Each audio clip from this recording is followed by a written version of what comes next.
Geometric मीन.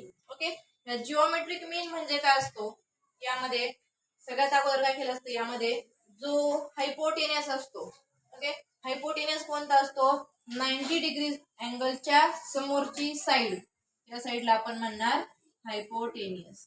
Okay, shortcut hypotenuse. त्याला आपण म्हटलं हायपोटेनियस.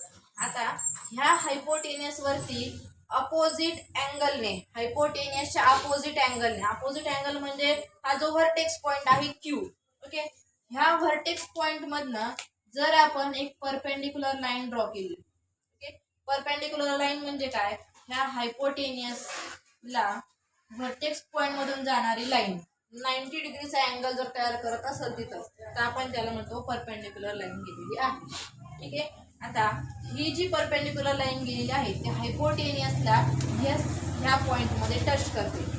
ठीक आहे, एस या पॉइंट मध्ये टच करते.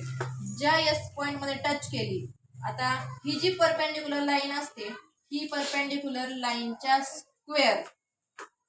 ओके, हा किती असतो, ज्या हायपोटेनियसला ह्या सिगमेंटला, हायपोटेनियसच्या सिगमेंटला म्हणजे ह्या पीआरला 2 समान भागात विभाजन करत असेल.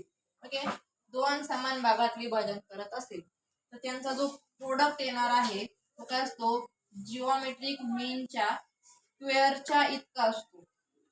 ठीक आहे, म्हणजेच हा QS चा स्क्वेअर इज इक्वल टू ह्या हायपोटेनियस सिगमेंटला डिवाइड करणारे 2 भाग. ओके, कोणते भाग आहेत ते, PS आणि SR यांचा प्रोडक्ट म्हणजे काय, मल्टिप्लिकेशन त्यांची. ओके, ही कोणा इतकी असते, ह्या QS स्क्वेअरच्या इतकी असते, परपेंडिक्युलर लाईनची इतकी असते. मग हा जो QS आहे ह्या QS ला आपण जिओमेट्रिक मीन असं म्हणणार.